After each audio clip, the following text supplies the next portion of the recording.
Hello friends, welcome to my YouTube channel. My name is Harjeet Kaur. हम discuss कर रहे थे मिडीवल हिस्ट्री। मिडीवल हिस्ट्री में हमारा टॉपिक चल रहा है मुग़ल एम्पायर। तो मुग़ल एम्पायर के अंदर हम दो किंग्स के बारे में डिस्कस कर चुके हैं। एक हमने देखा था बाबर, तो बाबर के बारे में हम डिस्कस कर चुके हैं। दूसरा हम हुमायूं के बारे में डिस्कस कर चुके हैं, राइट। तो आज हम शुरू करेंगे अकबर से। तो अकबर के बारे में आज हम पूरा का पूरा डिस्कस करेंगे, राइट। तो अकबर की अगर हम टाइम पीरियड की बात करें तो अकबर ने रूल करा था 1556 एडी से लेकर 1605 एडी तक का, राइट। अकबर जो थे ये हुमायूं के ही बेटे थे, राइट। अकबर जो हुमायूं और हमीदा बानो बेगम के बेटे थे, राइट। फादर का नाम हुमायूं और मदर का नाम हमीदा बानो बेगम था। और इनका जन्म हुआ था अमरकोट में। कहाँ पे? अमरकोट में, इन राणा विरसाल्स पैलेस के अंदर। कब हुआ था? 1542 एडी में, राइट। 1542 एडी में इनका जन्म हुआ था। 1555 के अंदर, 1555 में जो अकबर थे उन्होंने सरहिंद को कैप्चर किया था फ्रॉम द सिकंदर शाह। देखो 42 में इनका बर्थ होता है। 1555 के अंदर अगर हम बात करें तो ये 13 साल के थे, 13 इयर्स के थे जब इन्होंने सरहिंद को कैप्चर किया था सिकंदर शाह से। तो अब इनका कैलिबर तो सबको पता ही था, बैटलफील्ड में अपना कैलिबर तो ये दिखा ही चुके थे। इसीलिए 14 इयर्स की एज में 1556 के अंदर कलानौर में इनको किंग बना दिया गया था, राइट। 1556 में इनको किंग बना दिया गया था। उसके बाद हुई second battle of Panipat. Second battle of Panipat कब हुई थी? 1556 के अंदर ही हुई थी second battle of Panipat. First battle of Panipat कब हुई थी? फर्स्ट बैटल ऑफ पानीपत हुई थी 1526 में, बाबर के टाइम पे। Second battle of Panipat Akbar के टाइम पे हुई थी। कब हुई थी? 1556 के अंदर हुई थी। तो सेकेंड बैटल ऑफ पानीपत में जो अकबर थे, अकबर को कौन रिप्रेजेंट कर रहा था? बैराम खान, राइट। बैराम खान ने अकबर को रिप्रेजेंट करा सेकेंड बैटल ऑफ पानीपत के अंदर। और जो सेकेंड बैटल ऑफ पानीपत थी वो किसके अगेंस्ट थी? वो थी मोहम्मद आदिल शाह के जो वजीर थे हेमू के अगेंस्ट थी सेकेंड बैटल ऑफ पानीपत। और जो सेकेंड बैटल ऑफ पानीपत थी उसका रिजल्ट क्या निकला? उसमें जो अकबर थे उन्होंने हेमू को हरा दिया और दिल्ली एंड आगरा का जो एरिया था उसको फिर से ऑक्यूपाई कर लिया, right. Second battle of Panipat कब हुई थी? 1556 में हुई थी। किसके अगेंस्ट थी? हेमू के अगेंस्ट थी। और अकबर ने हेमू को हरा दिया और फाइनली दिल्ली और आगरा का जो एरिया था उसको फिर से ऑक्यूपाई कर लिया, राइट। 1556 से लेकर 1560 तक 4 सालों में जो अकबर थे इन्होंने इन 4 साल रूल करा बैराम खान की रीजेंसी पे। उसके बाद ग्वालियर का फोर्ट हो गया, जौनपुर फोर्ट, अजमेर फोर्ट और रणथंबोर फोर्ट जो थे, इन चारों फोर्ट्स को भी इन्होंने ऑक्यूपाई कर लिया। उसके बाद जो अकबर और बैराम खान दोनों बड़े मैक्का की तरफ। जब मैक्का की तरफ जा रहे थे तो रास्ते में पटना में जो बैराम खान थे उनका मर्डर हो जाता है। बैराम खान जो है वहां पे इनकी कहानी खत्म हो जाती है, राइट। अब इसके बाद जब बैराम खान की डेथ होती है उसके बाद जो पेटीकोट गवर्नमेंट पहले चल रही थी वो खत्म हो जाती है। पेटीकोट गवर्नमेंट क्या होती है? इंपॉर्टेंट है। पेटीकोट गवर्नमेंट क्या होती है? इसका मतलब होता है कि जो किंग है, किंग के नाम पर रूल कोई और कर रहा है। अब यहाँ पे भी यही हो रहा था। किंग कौन थे? किंग थे अकबर, अकबर का नाम चलता था। लेकिन इनको रिप्रेजेंट कौन कर रहा था? इनको रिप्रेजेंट कर रही थी इनकी फोस्टर मदर महम अनंगा और इनका फोस्टर ब्रदर अधम खान। वो इनको रिप्रेजेंट कर रहे थे, एक तरह से यही रूल कर रहे थे। नाम किसका चल रहा था? अकबर का चल रहा था। अब होना वही होता था जो ये चाहते थे, महम अनंगा एंड अधम खान। फोस्टर मदर क्या होती है? फोस्टर मदर होती है जो बच्चे को पालती है, राइट। एक मदर होती है बायोलॉजिकल मदर जो उसको बर्थ देती है। दूसरी मदर होती है जो उसकी देख रेख करती है, उसकी टेक केयर करती है, तो वो होती है फोस्टर मदर। तो महम अनंगा इनकी फोस्टर मदर थी और अदम खान इनके फोस्टर ब्रदर थे। तो इन्हीं के कहने पे पूरी की पूरी एडमिनिस्ट्रेशन जो थी वो काम करती थी। लेकिन 1560-62 के टाइम पे जो पेटीकोट गवर्नमेंट थी, जो इनका इंटरफेरेंस था, वो सारा खत्म हो जाता है। यहाँ पे इसका एंड हो जाता है। 1561 में अकबर ने कॉन्कर किया मालवा का एरिया, और जब मालवा को कॉन्कर किया तो किसको हराया? बाज बहादुर को इन्होंने हरा दिया। लेकिन बाद में जो बाज बहादुर थे ये कौन थे? ये म्यूजिशियन थे। तो इनकी स्किल को देखते हुए अकबर ने क्या किया? उनको मनसबदार बना दिया, बाज बहादुर को मनसबदार बना दिया। अर्लीस्ट कैंपेन जो था अकबर का वो किसके अगेंस्ट था? वो था रानी दुर्गावती के अगेंस्ट। कहाँ की थी रानी दुर्गावती? गढ़कटंगा की थी। गौंड एंड राजपूत प्रिंसिपलिटीज वाली साइड गढ़कटंगा की थी रानी दुर्गावती। और फर्स्ट कैंपेन जो था अकबर का वो रानी दुर्गावती के अगेंस्ट ही था। उसके बाद दो पावरफुल फोर्ट्स थे राजस्थान के जिनको इन्होंने कैप्चर करा। कौन से दो फोर्ट? रणथंभौर एंड चित्तौड़। कौन से फोर्ट है? रणथंभौर एंड चित्तौड़ फोर्ट जो थे वो भी इन्होंने कैप्चर कर लिए। राइट। तो इनको कौन गार्ड कर रहा था? राणा उदय सिंह इनको गार्ड कर रहे थे। राइट। अकबर का डेक्कन का कैंपेन अगर हम देखें, साउथ की तरफ भी उसके बाद धीरे धीरे अकबर ने बढ़ना शुरू करा। तो डेक्कन का कैंपेन जो था उसमें शुरुआत ये करते हैं सीज ऑफ अहमदनगर से। पहले अहमदनगर का जो फोर्ट था उसको ये सीज कर लेते हैं। उसको डिफेंड कौन कर रही थी? चंद बीबी। राइट। अहमदनगर का जो फोर्ट था उसको इन्होंने सीज कर लिया। ईस्ट कैंपेन की बात करें तो ये डेक्कन कैंपेन था। राइट। डेक्कन कैंपेन के बाद ईस्ट कैंपेन शुरू होता है। तो जो ईस्ट कैंपेन था वो किसके अगेंस्ट था? असीरगढ़ के अगेंस्ट था। राइट। और इसका रिजल्ट क्या निकला? इसमें इन्होंने खंडेश को अनेक्स कर लिया 1601 एडी में। राजपूत रूलर्स जो थे ना, राजपूत के साथ जो अकबर की पॉलिसी थी वो थी रिकॉन्सिलिएशन की पॉलिसी। बहुत ही फ्रेंडली पॉलिसी थी राजपूत रूलर्स के अगेंस्ट। 1562 एडी में जो अकबर थे ये शादी करते हैं हरखाबाई से। हरखाबाई कौन थी? ये राजा भरमाल जो थे जयपुर के, उनकी सबसे बड़ी बेटी थी। उनके साथ ये शादी कर लेते हैं। उसके बाद फिर इनका वही शादियों का सिलसिला शुरू हो जाता है। 1570 के अंदर इनकी शादी होती है बीकानेर की प्रिंसेस के साथ। 84 में जैसलमेर की प्रिंसेस के साथ। उसके बाद इनका जो बेटा था प्रिंस सलीम, जिनको हिस्ट्री में जहांगीर के नाम से जाना जाता है, प्रिंस सलीम इन्हीं के बेटे थे अकबर के। तो इनकी शादी होती है राजा भगवान दास की बेटी के साथ। राइट। 1572 में ये गुजरात को भी जीत लेते हैं। और जो गुजरात की विक्ट्री थी, गुजरात की विक्ट्री को कमेमोरेट करने के लिए इन्होंने फतेहपुर सीकरी में बनाया था बुलंद दरवाजा। फतेहपुर सीकरी में बुलंद दरवाजा बनाया था किसके लिए? To commemorate his victory of Gujarat. उसके बाद राजा मान सिंह ने कॉन्कर करा बिहार, बंगाल एंड ओडिशा वाला एरिया। राजा मान सिंह जो थे वो इन्हीं के अंडर काम करते थे। तो उन्होंने बंगाल, बिहार एंड उड़ीसा वाला जो एरिया था उसको कॉन्कर किया अकबर के लिए। 1586 में कश्मीर को कॉन्कर करा। 93 में इन्होंने सिंध को कॉन्कर करा। जब इनकी डेथ होती है अकबर की, कब डेथ हुई थी? 1605 के अंदर अकबर की डेथ हो जाती है। जब डेथ होती है उस टाइम पे कौन कौन सा एरिया इनके अंडर था? तो उस टाइम तक कश्मीर, सिंध, कंधार और डेक्कन में अगर हम बात करें तो गोदावरी तक जितना भी एरिया था वो सारा का सारा अकबर के ही एम्पायर के अंदर आता था। राइट। जब इनकी डेथ होती है तो आगरा के पास सिकंदरा में इनको बरी कर दिया जाता है। नेक्स्ट हम बात करते हैं नवरत्न की। इनकी कोर्ट के जो 9 रत्न थे उन नवरत्न के बारे में एक एक करके देखते हैं। पहले आते हैं अबुल फजल। अबुल फजल कौन थे? ये अकबर के वजीर थे। अबुल फजल अकबर के वजीर थे और इन्होंने लिखा था अकबरनामा। अकबरनामा किसने लिखा था? अबुल फजल ने लिखा था। और ये मुगल इंपीरियल आर्मी को लीड भी करते थे। जब डेक्कन में वॉर चल रही थी इनकी, तो उस टाइम पे ये मुगल आर्मी को लीड कर रहे थे अबुल फजल। नेक्स्ट आते हैं फैजी अबुल। फैजी अबुल कौन थे? ये इन्हीं के फजल के ही भाई थे और अकबर की कोर्ट के हिस्टोरियन थे। मैथमेटिक्स पे इनका एक फेमस वर्क है, फेमस बुक है जिसका नाम है लीलावती। लीलावती किसकी बुक है? लीलावती फैजी अबुल की बुक है।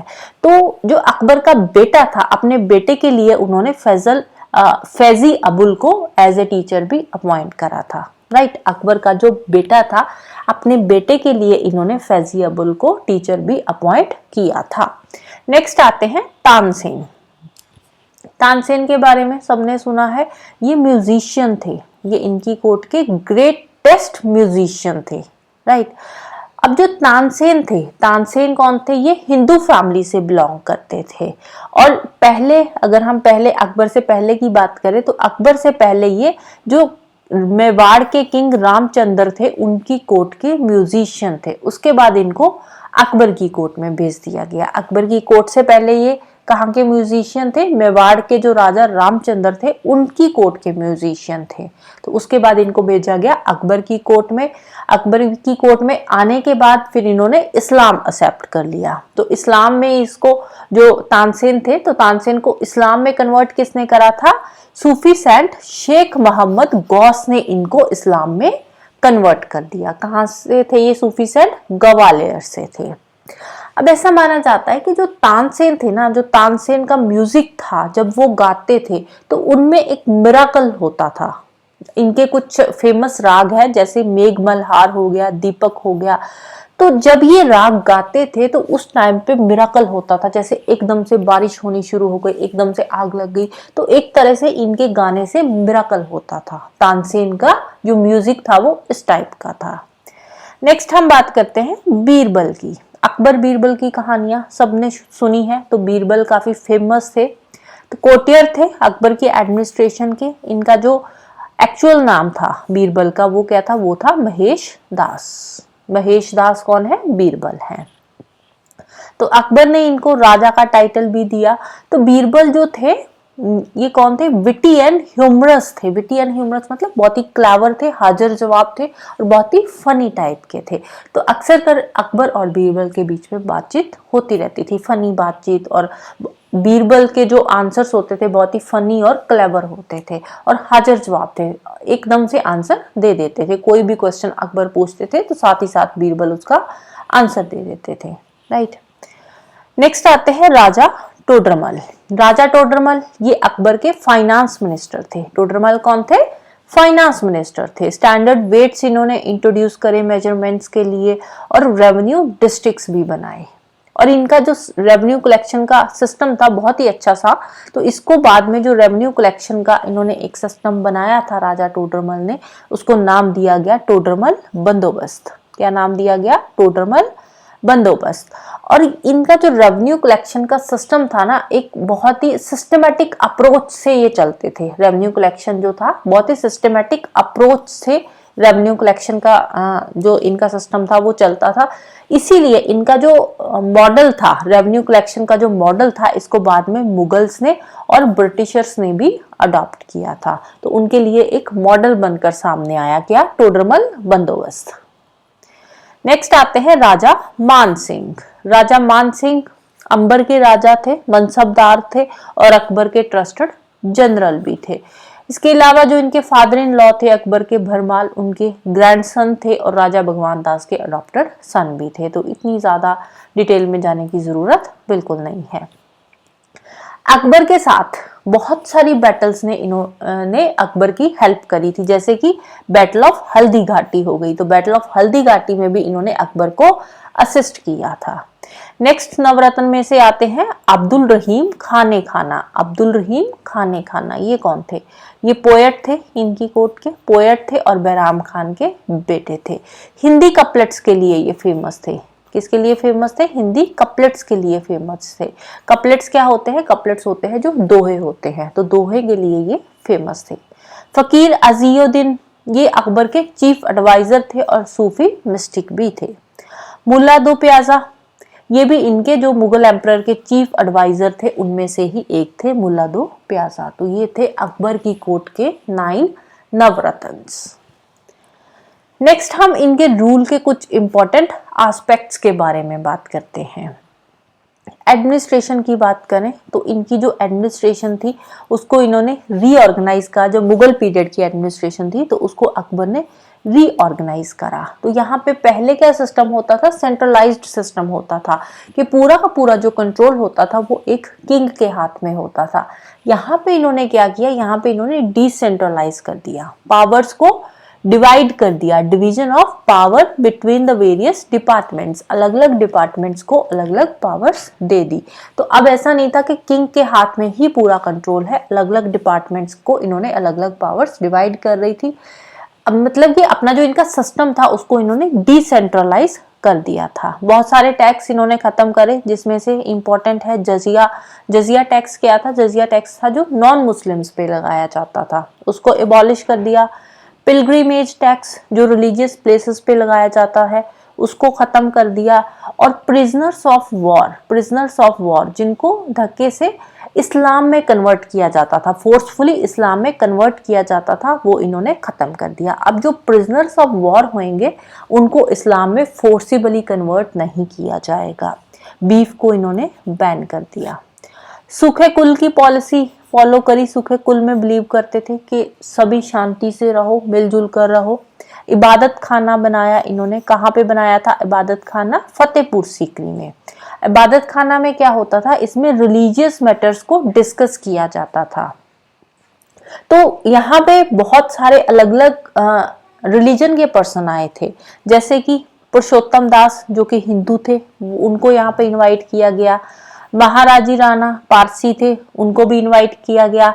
हरविजय सूरी जैन थे और मॉन्सरेट एंड एक्वाविवा ये क्रिश्चियंस थे। तो अलग अलग रिलीजन से अलग अलग पर्सन्स को यहाँ पे इनवाइट किया गया। कहाँ पे?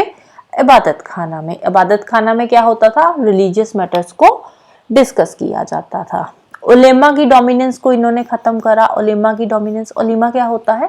उलेमा होता है जो इस्लाम के स्कॉलर्स होते हैं। इस्लाम के स्कॉलर्स का एक ग्रुप होता है जो इस्लाम लॉ के बारे में डिस्कस करते हैं, उसका जो फाइनल डिसीजन होता है वो देते हैं। तो उस टाइम पे बहुत डोमिनेंट थे ये इस्लाम स्कॉलर्स। तो इनकी डोमिनेंस को इन्होंने यहाँ पे थोड़ा कम किया, लिमिट किया, खत्म तो नहीं किया बोलेंगे, लिमिट में किया। और इनके साथ ही इन्होंने खुतबा इंट्रोड्यूस करा। खुतबा किसने लिखा था? खुतबा लिखा था फैजी ने। खुतबा क्या होता है? खुतबा एक प्रेयर है जो फ्राइडे नून को मॉस्क में जो प्रेयर होती है तो उसको बोलते हैं खुतबा। तो इस प्रेयर को किसने लिखा था? फैजी ने लिखा था। 1579 में इन्होंने महजरनामा प्रोक्लेम कर दिया, खुद को महजरनामा, कि इस्लाम लॉ को लेकर जो भी फाइनल इंटरप्रेटर होगा वो कौन होगा? वो अकबर होंगे। तो कोई भी अगर रिलीजन को लेकर किसी भी तरह की कोई कंट्रोवर्सी होती है तो उसका जो फाइनल इंटरप्रेटर है वो इन्होंने खुद को डिक्लेयर कर दिया 1579 के अंदर। इसके साथ ही ये बन गए अमीरुल मोमिन एंड अमीर आदिल, मतलब कि एक फेथफुल लीडर और एक रूलर बने। फेथफुल लीडर भी बने, फेथफुल रूलर भी बने। और इन्होंने एक रिलीजन भी यहाँ पे फाउंड करा था जिसका नाम था दीन-ए इलाही। दीन-ए इलाही जो है ये किसका रिलीजन है? ये अकबर का रिलीजन है। तौहीद इलाही भी बोलते हैं, तो दीन-ए इलाही के नाम से ये फेमस है जो इनका रिलीजन है। तो अकॉर्डिंग टू दिस रिलीजन, जो दीन-ए इलाही रिलीजन इन्होंने शुरू करा था उसके अकॉर्डिंग ये मोनोथीज्म की पॉलिसी पे चलते थे कि जो गॉड है वो एक ही है। तो आगे हमने जो अलग अलग रिलीजन्स बना रखे हैं वो हमने बना रखे हैं, लेकिन गॉड एक ही है। तो उस पे बेस्ड इन्होंने ये रिलीजन शुरू करा था, दैट इज दीन-ए इलाही। तो इस रिलीजन को बाद में बीरबल, अबू फजल, फैजी ने भी ज्वाइन करा, जो इनके नवरत्न है। पेंटिंग कारखाना इन्होंने एस्टैब्लिश करा जिसके हेड थे अब्दुस सम्माद। रॉल्फ फिच कौन थे? ये पहले इंग्लिश मैन थे जो अकबर की कोर्ट में आए थे। रॉल्फ फिच 1585 के अंदर पहले इंग्लिश मैन थे जो अकबर की कोर्ट में आए थे। अबू फजल ने अकबरनामा लिखा था, इसके बारे में हम ऑलरेडी पढ़ चुके हैं। और इसका जो अपेंडिक्स है उसको क्या बोलते हैं? एन-ए अकबरी। लैंड सिस्टम को क्या बोलते हैं? टोडरमल बंदोबस्त और जब्ती सिस्टम भी बोला जाता है। जो लैंड रेवेन्यू सिस्टम था टोडरमल ने जो शुरू किया था तो उसको टोडरमल बंदोबस्त और जब्ती सिस्टम भी बोला जाता है। मनसबदारी सिस्टम इन्होंने शुरू करा था। मनसबदारी सिस्टम में क्या होता था? मनसबदारी सिस्टम में था कि जो अकबर के टाइम पीरियड के में, अकबर के रेन में जो नोबिलिटी और आर्मी को ऑर्गेनाइज करते थे, तो वो जो सिस्टम था उसको नाम दिया गया मनसबदारी सिस्टम का। और अकबर पहले ऐसे मुगल रूलर थे जिन्होंने रिलीजन और पॉलिटिक्स दोनों को सेपरेट किया, राइट। और जो अकबर का बेटा था ना, अकबर का बेटा जो था उसका जन्म हुआ था शेख सलीम चिश्ती, एक सूफी सेंट है शेख सलीम चिश्ती, उनकी ब्लेसिंग से अकबर के घर बेटा हुआ था, इसीलिए उन्होंने अपने बेटे का नाम रखा था सलीम। जो ये सूफी सेंट थे, इन्हीं के नाम से इन्होंने फिर बाद में अपने बेटे का नाम रखा था सलीम, जिसको हिस्ट्री में हम जानते हैं जहांगीर के नाम से। और इसीलिए इन्होंने, जो अकबर थे, इन्होंने अपनी कैपिटल भी शिफ्ट कर ली थी, कैपिटल नहीं सॉरी कोर्ट शिफ्ट करी थी, अपनी कोर्ट शिफ्ट करी थी। कहाँ से? आगरा से फतेहपुर सीकरी में इन्होंने अपनी कोर्ट भी शिफ्ट करी थी, इन्हीं सूफी सेंट को ऑनर करने के लिए, राइट। और उसके बाद बीरबल की डेथ हो जाती है यूसुफजाई ट्राइब के अगेंस्ट, जब बैटल चल रही थी 1586 में, तो उस टाइम पे बीरबल की डेथ हो जाती है। 1601 में बीर सिंह बुंदेला जो थे, ये अबू फजल को मार देते हैं, अबू फजल का भी मर्डर हो जाता है। 1579 में अकबर ने इशू करा था decree of infallibility, decree of infallibility Akbar ने इशू करा था 1579 के अंदर, राइट। तो इसमें इन्होंने क्या बताया था, इसमें डेक्री ऑफ इनफेलिएबिलिटी होता है कि यहाँ पे जो कोई भी रिलीजन है जिसके बारे में हम बात कर रहे हैं, तो उस रिलीजन में एक हेड होता है, तो उस हेड के बारे में यहाँ पे इन्होंने बताया था डेक्री ऑफ इनफेलिएबिलिटी के बारे में, जो इनका अपना रिलीजन था।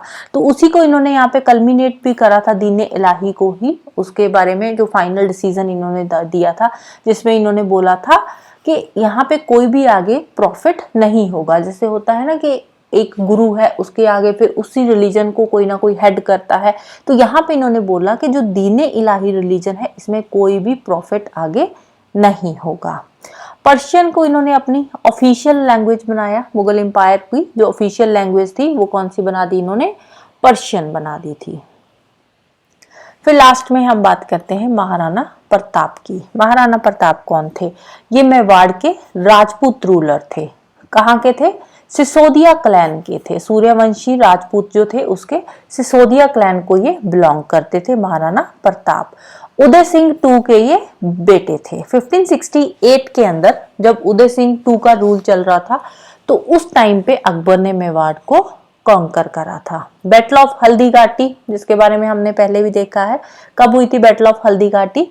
18 जून 1576 के अंदर हुई थी battle of Haldi Ghati. Battle of Haldi Ghati जो हुई थी, इसमें एक साइड थे महाराणा प्रताप और दूसरी साइड थे अकबर। तो यहाँ पे अकबर की आर्मी ने महाराणा प्रताप को हरा दिया था। अकबर को कौन लीड कर रहे थे? अकबर को लीड कर रहे थे राजा मान सिंह। राजा मान सिंह अकबर के नवरत्न में से एक है। तो अकबर को लीड कर रहे थे, अकबर की जो आर्मी थी, आर्मी को लीड कर रहे थे राजा मान सिंह, और दूसरी साइड थे महाराणा प्रताप। तो महाराणा प्रताप को यहाँ पे हरा दिया जाता है, और जो बैटलफील्ड होती है वहीं से महाराणा प्रताप फिर भाग जाते हैं अपने हॉर्स चेतक पे। तो चेतक किसके हॉर्स का नाम है? इंपॉर्टेंट है, चेतक जो है ये महाराणा प्रताप के हॉर्स का नाम है। तो उसके बाद जो महाराणा प्रताप थे, ये अरावली वाली साइड जाते हैं, तो वहीं से ये गोरिल्ला वॉरफेयर के टैक्टिक्स शुरू करते हैं, वहीं से इनका स्ट्रगल शुरू हो जाता है। लेकिन वहां पे भी फाइनली एक हंटिंग एक्सीडेंट में इनकी डेथ हो जाती है महाराणा प्रताप की, राइट। तो इसके साथ ही जो अकबर वाला हमारा पूरा का पूरा टॉपिक है वो खत्म हो जाता है। तो नेक्स्ट हम डिस्कस करेंगे जहांगीर के बारे में, right. So that's all for today. Hope you like this video. Thank you. Bye bye and have a nice day.